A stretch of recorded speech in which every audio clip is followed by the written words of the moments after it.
Howdy again, folks. Well, today I'm going to do a video about grilling the perfect steak. And I'm going to show you a trick that makes this absolutely easy, but it is essential. So let's have a go. Okay, I guess the place to start is, what is the perfect steak? And you can make steak a million different ways. You can do it in the stove, you can do it on a skillet, you can do it in the oven, you can broil it, you can do it on a propane grill, a charcoal grill, you can even smoke them. And they're all terrific, they're all different. But for me, the perfect steak is a charred crust on the outside and a juicy, tender inside. That's the perfect steak. So that's what I'm going to show you today. Okay, so if we're going to grill the perfect steak, obviously we need some equipment. And the first and foremost primary piece of equipment is, what are you going to cook it on? You got three basic choices in the barbecue world. You've got a smoker, you've got a propane grill, or you've got a charcoal grill. Within each of those three categories, you've got almost an infinite range of choices on what you want to use. But let's keep it simple. Let's start with a smoker. I love smoking meat. I do it all the time. I have smokers. But truthfully, I'm not a big fan of a smoked steak. So smoker's out for me. Now you've got a propane grill. And I'll just come out and flat out tell you, you cannot get a perfect steak on a propane grill. I don't care how expensive it is, how inexpensive it is, how fancy it is. The problem is the temperature at the grill level does not get high enough to char the outside of a steak properly. So propane is out, which leaves you with a charcoal grill. Now within the charcoal grills, there's lots of choice as well. There's hibachis, there's all kinds of different ones. I'm just going to keep it simple and tell you that my preference is a kettle grill with a top.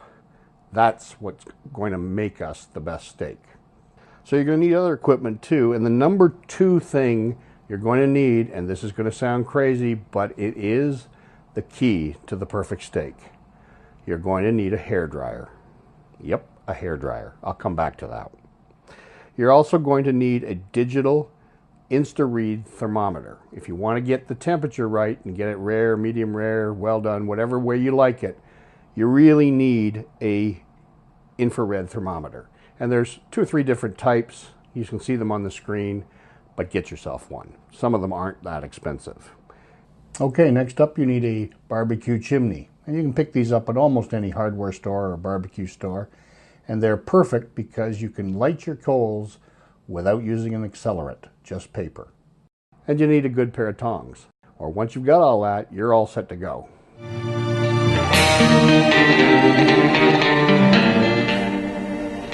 So the steak I'm working on today is a porterhouse. And it is an absolute classic steak. A porterhouse is essentially a T-bone, but with the fillet left on one side, and the other side is classically a New York strip. So the first step to prepare this steak is a critical one. You've got to let it come to room temperature. Don't shortchange yourself, don't be too quick. If you want a tender steak, it has to start at room temperature. Then once you've got it up to that room temperature, go ahead and season it. And today all I'm using is a coarse salt, some freshly ground pepper, and granulated garlic. Put it on both sides, and then I coat it with just a little bit of clarified butter, again on both sides, to keep it from sticking to the grill.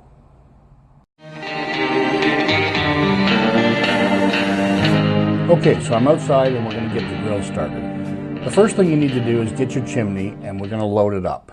So flip it over, put some rolled up newspaper in the bottom, stuff it in there, and then flip it back over and load your chimney with briquettes or lump charcoal, or in this case I've got a little combination of both. Now light the newspaper and set the chimney in the bottom of the grill. That paper is going to ignite and slowly light the charcoal at the bottom of the chimney, and it'll eventually rise up until that entire load of charcoal is blazing red hot. You're now lighting your grill without any accelerant. Perfect. Okay, it'll take about 30 minutes, but now your coals are ready. Go ahead and dump them into your grill, but make sure you only dump on half the grill. just half, and then put your grill top back on. And now here is the key to making the perfect steak. The temperature at grill level is about 500 to 600 degrees. To make a proper steak, you need it at least 1,000 degrees. So take a hairdryer and blow those coals. You will increase the temperature at grill level to over 1,000 degrees, and that's what we want.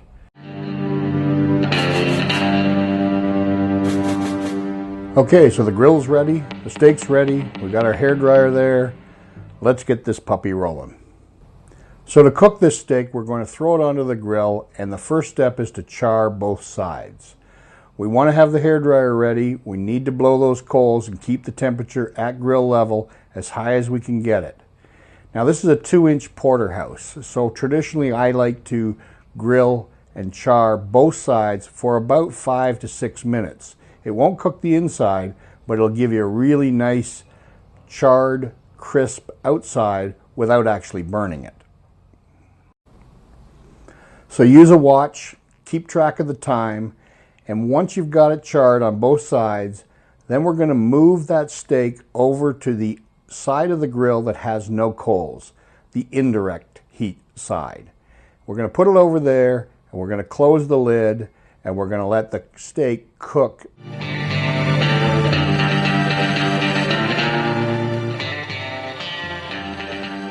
And remember, steak keeps cooking after you take it off the grill. So if you want a rare steak and need it at 125 to 130 degrees, you need to take it off when the internal temperature reads 120 to 125 degrees. So now the steak is cooked. Let's take it off the grill, take it inside, and let it stand for at least 5 to 10 minutes. That will let the juices come back into the meat, and you're going to have a tender and juicy, beautiful steak. So there you go, the perfect steak. Charred on the outside, rare in the middle, succulent, tender, and ever so delicious.